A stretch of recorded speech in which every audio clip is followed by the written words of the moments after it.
The news day continues here on One News Now. I'm Riza Diaz. The Health Department logs in additional of 516 Delta variant cases today, raising the total number of cases to 1,789.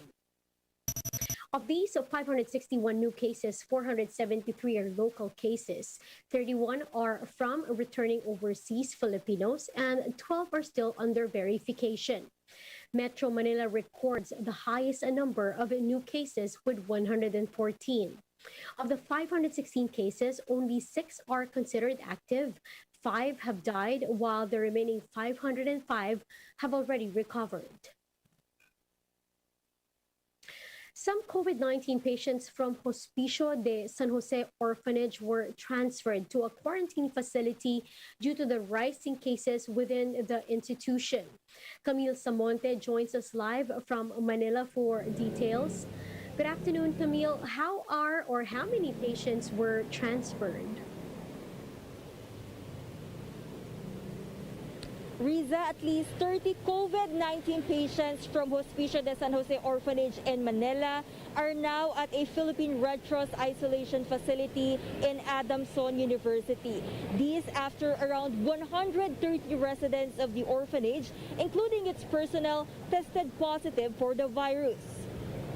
According to Adamson University Athletics Director Father Aldrin Suwan, the orphanage asked for assistance as their isolation facility is already full. With the help of the Philippine Red Cross, the Adamson University converted their athletics building into an isolation facility. Doctors and nursing aides were deployed to the facility to look after the patients. Most of those who were transferred are senior citizens. Fortunately, they are not exhibiting any symptoms as of the moment. Hospicio de San Jose Administrator Sister Cory Evidenti said some of the residents with disabilities will undergo confirmatory swab tests. These as 34 of the PWDs in their care, including their caretakers, are showing COVID-19 symptoms. For its part, the Adamson University vowed to continue accommodating COVID-19 patients from Hospicio. They also allocated some beds for healthcare workers from the Philippine General Hospital who will test positive for the virus. Here's what Father Suwan has to say on the matter. You have the facility and it's not anymore being used. Diba? Kasi wala namang estudyante. I think the best way is to share your facility and allow the bigger community to use your facility. We share our burden with each other kasi lahat tayo ay apektado with this pandemic. Riza, Hospicio de San Jose is appealing for cash donations from the public for the basic needs of their wards and personnel. For those who are interested to donate, you may call the orphanage at 8734-2366. Again, it's 8734-2366. Riza? Thank you, Camille, and stay safe. That's Camille Samonte reporting live from Manila. Vice President Leni Robredo is calling on the government to hear out healthcare workers and address their struggles. During her weekly radio show, Robredo, who has been on quarantine since last Tuesday, said there is no excuse for the delayed payout of healthcare workers, special risk allowance, and other benefits. She added that the SRA is one way to show how the government appreciates their efforts in battling the pandemic. Pero ngayon, walang excuse Walang excuse kung bakit hindi natin naasikaso.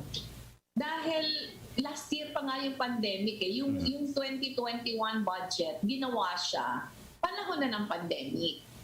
So ito, inaasahan na natin, nakakailanganin natin ito. Dapat nakahanap na tayo ng paraan para ibigay ito. Robredo, meanwhile, laughed off President Duterte's claims that he will check on the Commission on Audit once elected to the second highest post in 2022.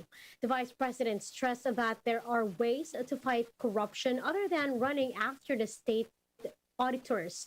In particular, she highlighted the need to be transparent about one's SALN, a document Duterte has refused to make public. Pero yung sa akin lang Kaeli, ang daming ibang paraan para ipakita mo na anti-corruption ka. Yung SALED. Yung SALED, isa yun sa napakalaking dahilan para ipakita mo na bukas yung lahat na information tungkol sa akin pagpapakita na walang korupsyon. The Health Department assures the public that there are no contamination found in Moderna vaccines delivered to the Philippines. This after Japan suspended the use of its Moderna jabs after finding contamination inside unopened vials. Health Undersecretary Maria Rosario Vergere explained that Japan suspended the use of the contaminated batch, but not the whole shipment from the United States vaccine maker. Vergere added that this does not apply to the Philippines as they did not find any contaminated vials of the Moderna vaccine. Here in the Philippines, we inspect lahat po ng batches ng bakuna bago natin gamitin at wala ho tayong nakitang ganyang kontaminasyon dito po sa ating mga na-deliver na Moderna. So we are not going to stop the implementation of our Moderna inoculation. The Research Institute for Tropical Medicine, or ITM, is finalizing its study on the antibodies of SARS-CoV-2 on the fourth quarter of 2021. This 32.88 billion peso study is funded by the Department of Science and Technology to provide data on the antibody profile of children and adults. The respondents of the study were from selected communities nationwide beyond 21 days of symptom onset and exposure to asymptomatic patients. The results of this study will be helpful in making public health decisions, prevention, and control operations.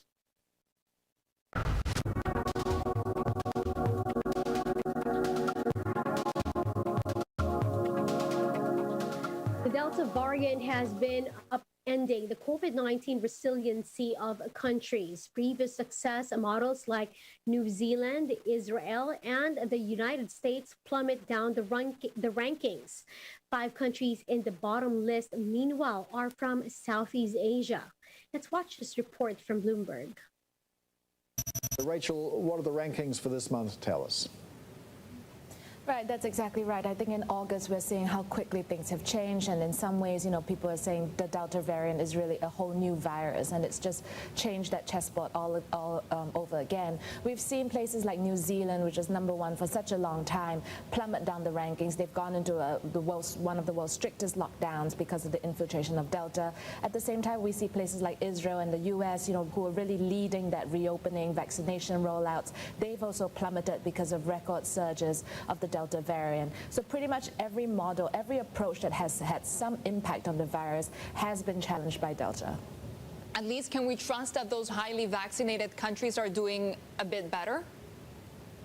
So that is a concern, but one of the most optimistic scenarios is in the Netherlands, which is ranked #2.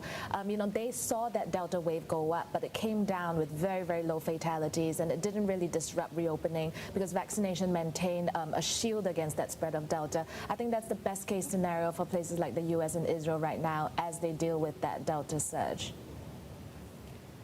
Of course, there were some countries that had a low ranking at the start of the pandemic, and they're still low now. What do we know about those places that are really struggling?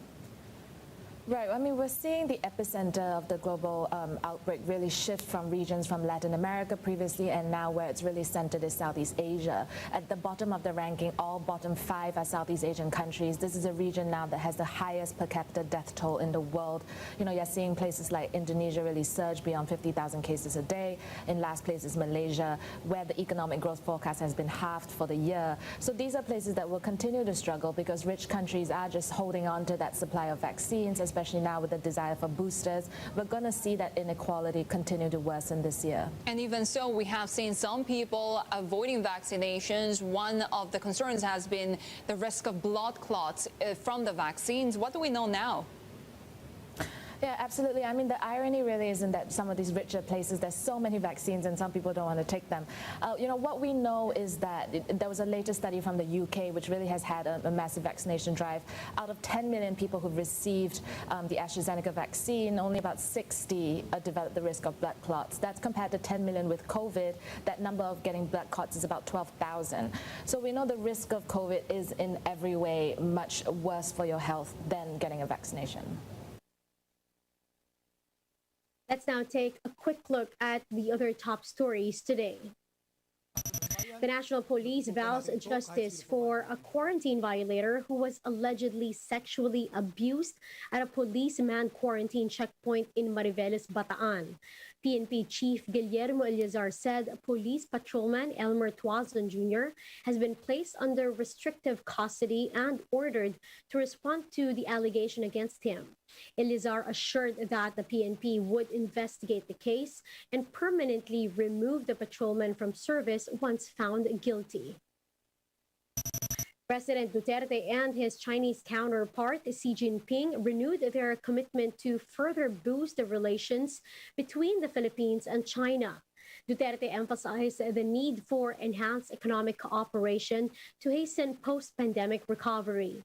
Xi, meanwhile, assured Duterte that China will continue to foster a principled friendship with the Philippines, as well as strengthen the two countries' comprehensive partnership.